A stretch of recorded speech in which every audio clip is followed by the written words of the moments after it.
guess I'm pronouncing your name wrong. Sema. Can I just call you S? I'm at 25 minutes, and well, let's just go back. Okay, well, yeah, the whole thing about the reason I had a problem with that we might exist in some state before we exist in this state. I don't agree that that's possible. I am who I am because of circumstances that have happened in my life. I cannot exist before I started. I, again, am this biological machine with certain memories that have happened over my 51 years. That is who I am. I cannot exist before I started. That's what I'm saying. That's why I had a problem with that one. Now what happens after? I'll cut you some slack on that one. All the evidence suggests we cease to exist. But yeah, since I'm already in existence, maybe there's some other state we go into. But we had a starting point. When those two gametes fused, that was where I started. I didn't exist before that. That's what I'm saying. Well, I'll play a little more here. See, now you're saying as long as you say it's possible, and then you're going to go on to say that I'm saying it's possible for humans to choose not to procreate. So, and it is, I've chosen not to procreate. I actually, in fact, I've made it so that I cannot procreate. Are you suggesting I've done something that somebody else cannot do?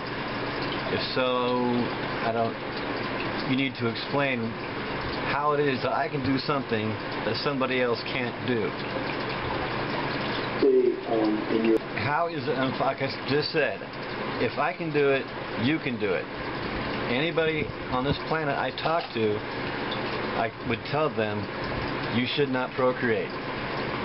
And you're saying there's somebody out there that would say, no, I can't stop procreating. And their reason would be what? The DNA molecules making me do it? But you're the one who's first making the statement. You're the one who's proposing an argument. It's called antinatalism. And I'm responding to it. And I'm responding to it not just in terms of its premises, but in terms of its implicit content, the content of each, all the content of your argument. And so one of the propositions... Well, actually what you're doing is straw manning it. I've just explained is that people who would otherwise procreate are humanly able to stop procreating. I submit an unfalsifiable statement. Based on what? Why is it, of all the 7 billion people out there, if I were to talk to them one by one, what would they say to me to convince me they could not choose to not procreate? What would be their rationale? I mean, they can't put on a condom? You're physically unable to put on a condom? I mean, and they can't, they can't use alternative methods of sexual satisfaction besides penile vaginal intercourse? I mean, you don't have to have penile vaginal intercourse to be sexually gratified. Which means that it's not a rational statement. It's not a rational proposition. According to your twisted way of straw manning me. And you're straw manning my argument. You're saying somewhere in my argument I'm saying it's possible for 7 billion people all at once to stop procreating. That's not what I'm saying. I'm saying each individual is capable of not procreating if they chose not to procreate. You're saying they have no choice. I'm saying they do have a choice. So there's no point in making the argument. There is a point in making the argument.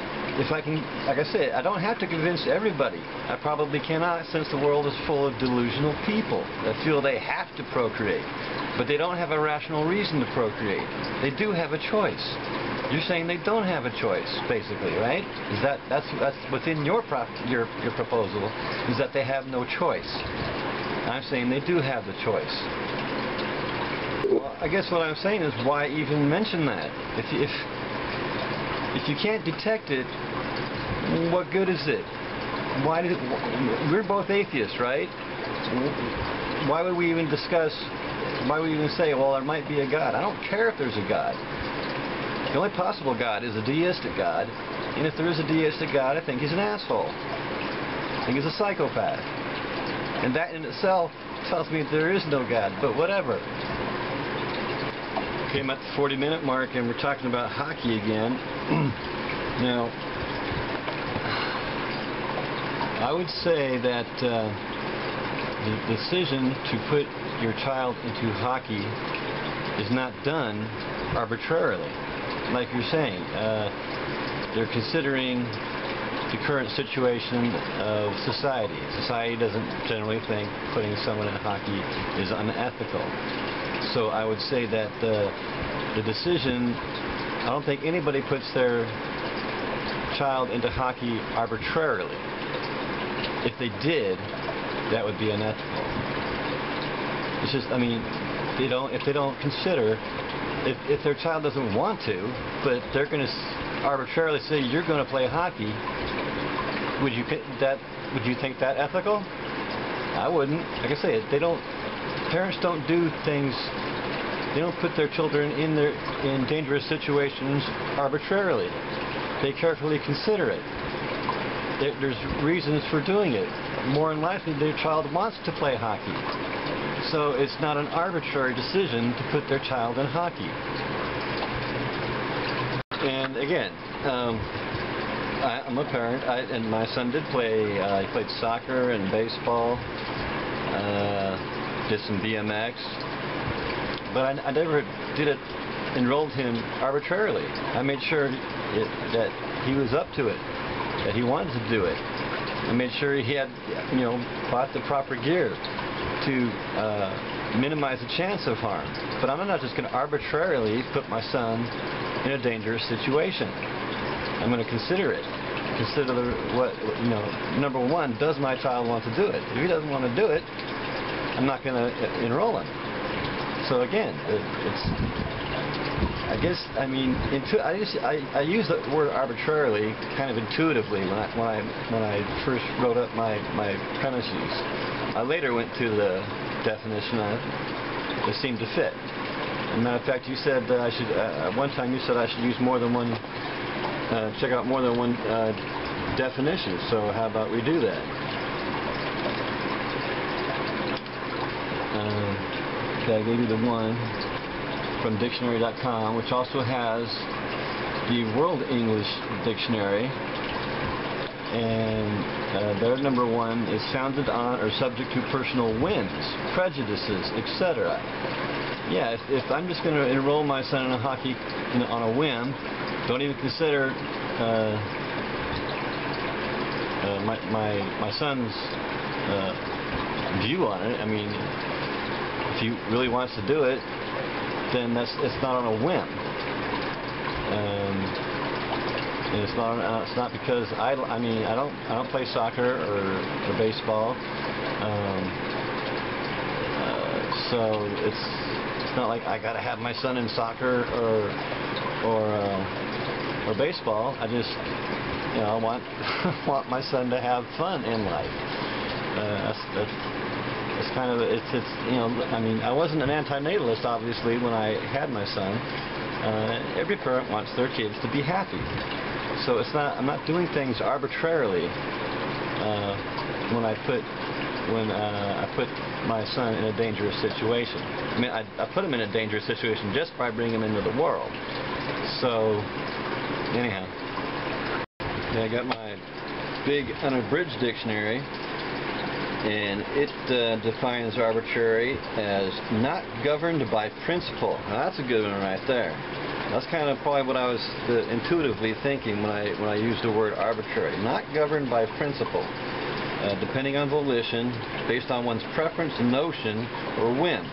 So, yeah, that first one there, not governed by principle. You just There's no, you're just doing it arbitrarily. Like I say, intuitively, that word just seems right for what we're talking about. You're not. It doesn't. You don't give it any consideration. It doesn't have to be based on principle. Just doing it. Yeah, you just talked about you did your wrestling, but did your parents arbitrarily put you in wrestling? Did they go against your will? Did they not consider it? Did they not give you proper gear? Did you? I mean, if they had done that arbitrarily, just didn't give it a thought, you know, no principle involved. And again, the parents want their child to have a happy life. I'm assuming you enjoyed the wrestling. If you didn't, you would have stopped, right? I mean, if they put you in wrestling before you could even make a decision for yourself, I would think that would be at least borderline not ethical. You should at least be old enough to express a desire to do it or express a desire not to.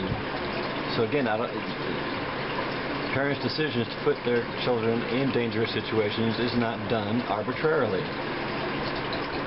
Okay, you just went over the part where I was making the case that you're doing a purely a consequentialist point of thing, and yeah, I'll admit that was fucked up. So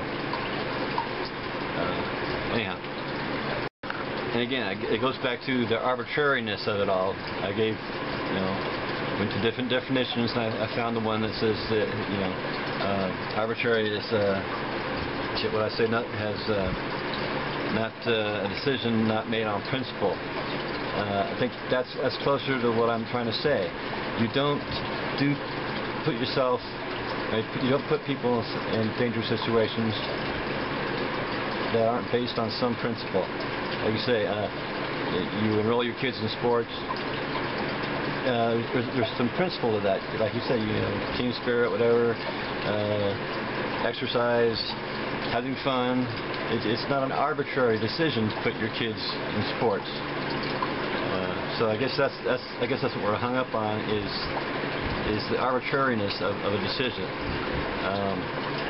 Sure, you can put somebody in a dangerous situation, but it's not arbitrarily done. So hopefully that definition I gave earlier kind of brings home the point. You don't arbitrarily put somebody in a dangerous situation and call it ethical. Anyhow. So you just gave the example of going for a drive just because you want to, apparently arbitrarily. There's no rhyme or reason, there's no principle to it, you're just going to do it. Yeah, I'd say that's unethical. If you're just doing it arbitrarily and something goes wrong, yeah, that's unethical. Well, even if something does go wrong, the fact that you're putting someone in harm's way just because you want to, I can't recall myself ever doing that. Whenever I'm going for a drive, there's a reason. I don't just drive just because I want to. I kind of hate driving. I hate traffic. So if I'm going to drive, there's going to be a reason for it. Surely you had a reason to go for a drive, but if nothing else, to have some fun. So anyhow. Okay, we're doing the example of the masochist again. You said if you're going to interact with them and you know the person's a masochist and they want to, how'd you put that? The masochist likes that kind of thing, and I know it. See, if the masochist likes that kind of thing and you know it, it's no longer arbitrary, is it? There's a modicum of principle involved. They like that, whatever you're going to talk about. I'm not talking about, spanking and nipple rings, whatever like that. Not something that people like, but putting the masochist in a dangerous situation. Now, that doesn't sound like you're talking about a dangerous situation that they wouldn't mind. I'm talking about arbitrarily put them in a dangerous situation where they could be, I mean, to harm means to suffer. I mean, if you know the person likes to be put in harm's way, it's no longer arbitrary.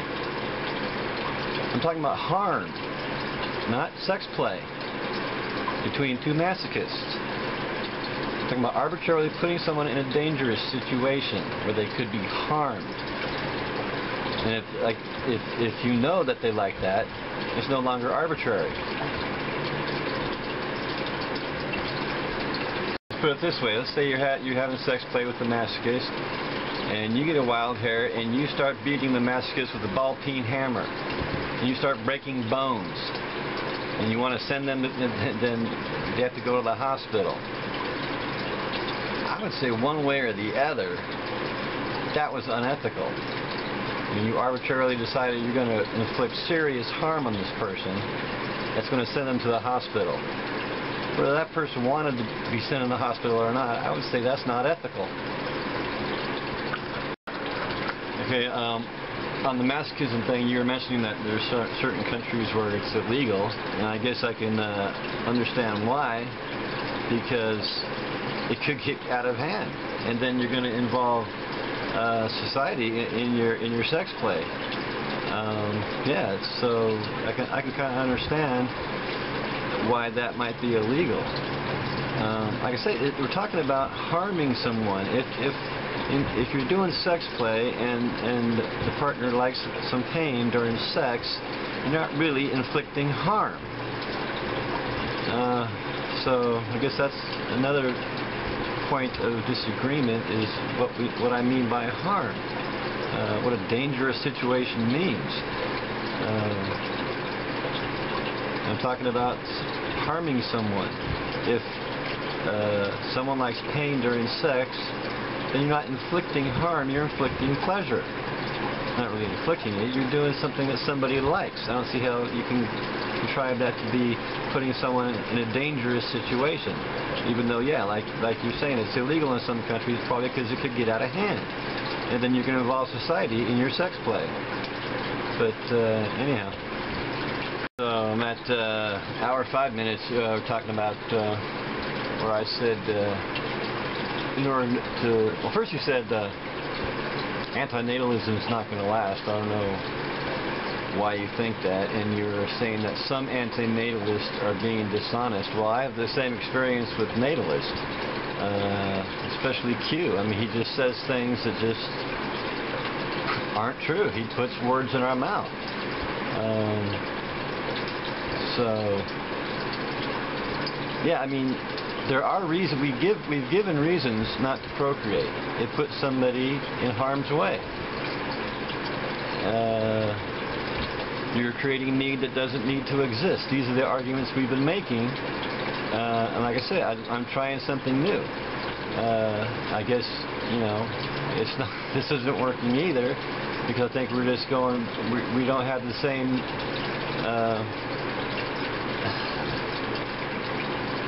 Definition of what it is to arbitrarily put someone in harm's way. Again, the hockey thing, I don't think you arbitrarily put your kids in harm's way, enroll them in hockey. You have good reasons for doing it. It's not an arbitrary decision. So yeah, I mean, in order to convince, I mean, the antinatalists have reasons for suggesting that procreation is not ethical. You create need that doesn't need to exist. We have to satisfy those needs in order to stay alive. I mean, we're struggling to stay alive because of these needs, and then we die. It makes no sense to bring somebody into this world. And that's the only way you could counter that, is to give a good reason for procreation. That's the way I see it. Obviously, I can understand that if we didn't have a baby, there wouldn't be any kind of suffering. That's of course that's true. If they didn't have That's the point. a baby, there wouldn't be any kind of suffering for the baby. There wouldn't be any kind of harm possible for the baby, because the baby wouldn't exist, definitely. There wouldn't be any harm there. There wouldn't be any of that harm that would otherwise exist. Okay. But that's it, man. That is it. That's it. Right there. You just said it. But now you're going to do a but. Okay, you did the scenario where you moved some snow at the top of a hill and you caused an avalanche which knocked down a house which injured a man. And you're saying that you didn't cause that you're not responsible. Well, yes, you are. You may have not intended to harm that person, but you were responsible. You know, I said it in another recent video, there's a crime called involuntary manslaughter. You didn't intend to kill a person, but you were the cause of the person dying. I mean, it wouldn't be the same as if you came up to the man and smashed him on the foot with a sledgehammer. Yeah, you would that would be battery. But you would still be, if you caused the avalanche, which caused the house to fall on the man, you caused it. You didn't intend to cause it, but you did cause it. Okay, you're talking about things the parent can't control. That's one of the points the antinatalist would make. You have limited control. That's what you got to consider when you're going to procreate. You have limited control, but you are the cause of them coming into being. You're going to look at the say, well, this child I'm going to make might be harmed a lot, might be harmed a little. It's going to be harmed. Everybody experiences harm. And you're going to say, oh well, I'm going to roll the dice anyway. You're rolling the dice for somebody else. You are responsible because you know something bad could happen. And since you know something bad could happen and you go ahead and procreate anyway, you're responsible. That's the whole thing. You don't have complete control, but you're going to go do it. You're going to do it anyhow. You're taking responsibility for you're saying you have limited control, but you're going to do it anyway. You're responsible. Okay, you just said at 1 hour 22 that we have to exist as a species. Well, I don't think. I mean, why? Why do we have to exist? Why do we? I mean, a DNA molecule formed through crude forces 4 billion years ago. And 4 billion years later, here we are.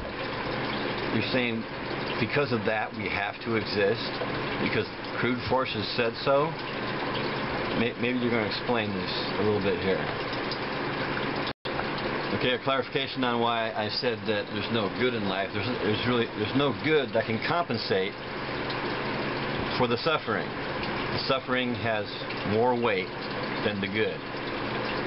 I don't know if I brought this one up to you, but if you had money to spend and you had a choice between buying pleasure, whatever that might be, I like to use the example of a hot fudge sundae, or you could buy the prevention of your neighbor's child getting cancer.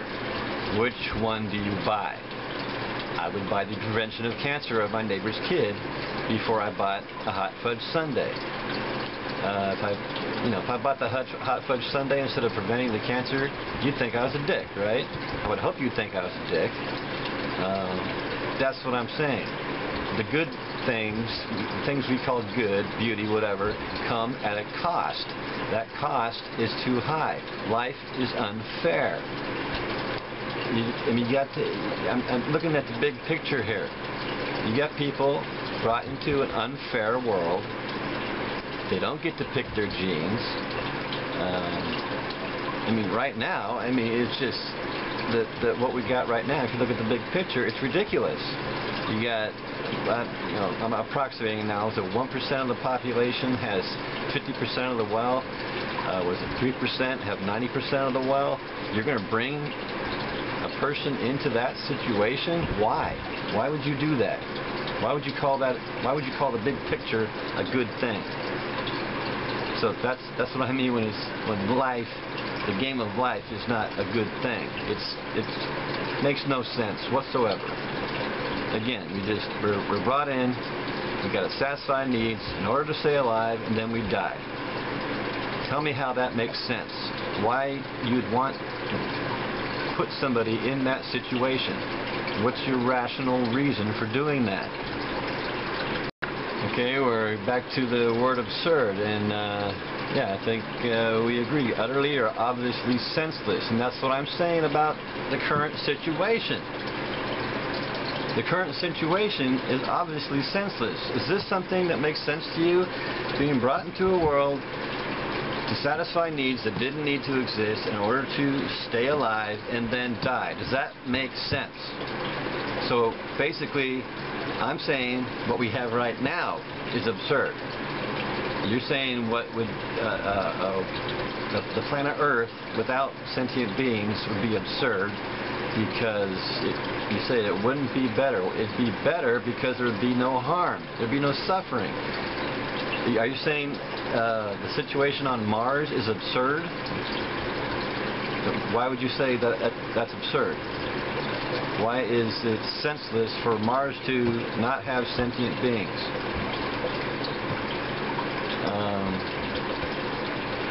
Again, I say this what we're in right now is absurd. It's senseless.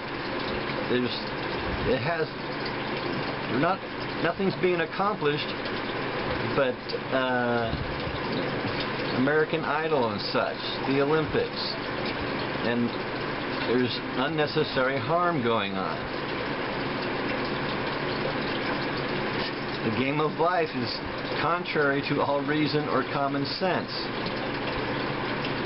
I wouldn't say it's laughably foolish. It's sadly foolish for people to bring a new being into this absurd situation. Like I say, suffering has more weight than whatever good you can come up with. So again, I mean, it all depends on what you think is senseless. This existence makes no sense. Can you make sense of it? Okay, you said I brought up the supernatural. I brought up the supernatural and dismissed it. I said there's a bunch of people that believe there's an intelligent creator. I'm not saying that. I'm saying a lot of people do, and it's fucking delusional. I mean, the God of Abraham is easily dismissed as a myth. I didn't bring it up to make a point about antinatalism. I think it was you were saying you were bringing up society and whatever society if society says it's okay, then it's okay. And I was just saying that society thinks there's a God, and just because society says there's a God doesn't mean I should believe there's a God. That's all I was saying. I wasn't trying to make any. I wasn't trying to make an argument for antinatalism or anything. I was just making a point about society in general. You can't trust what society says is right or wrong. But I mean, you do kind of have I think I already said you had a point about that. When you enroll someone in hockey, it's generally acceptable to enroll your kid in hockey. But I'm going to say again, if you're doing it arbitrarily, then it's wrong. If you're doing it to satisfy your ego and not to, give your child a pleasurable experience with his friends, then yeah, that would be wrong. Okay, I did watch the whole video.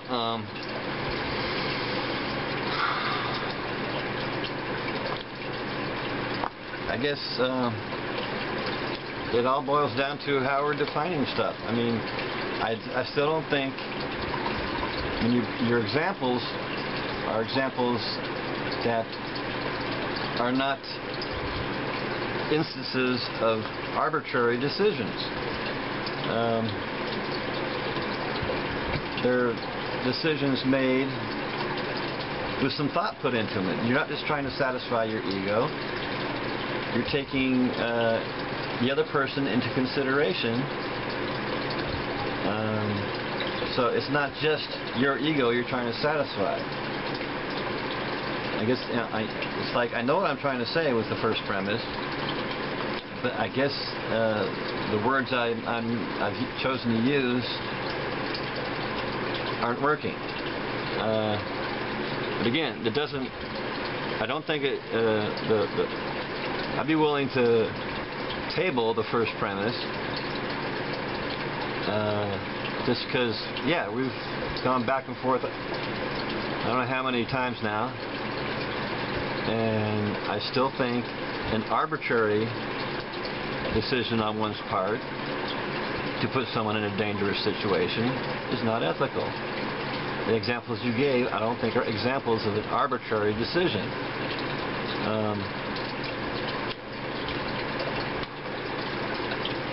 Now the second premise, procreation arbitrarily puts another in harm's way, I think is sound. Maybe I don't know if you think it's sound or not, but I think the procreation, there's no good reason for it. It's based on an arbitrary decision. I don't think anybody has a good reason for procreating. It's typically, I would say, to satisfy your ego, make you proud, or show off your how good a parent you are.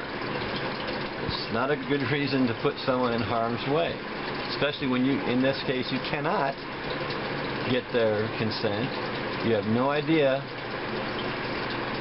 if they're gonna, like this life, if you look at it rationally, it's irrational. I mean, is this what you would come up with if you were an intelligent creator? Is this the kind of situation you would come up with? Would you push the green button to start this grinding up of sentient beings?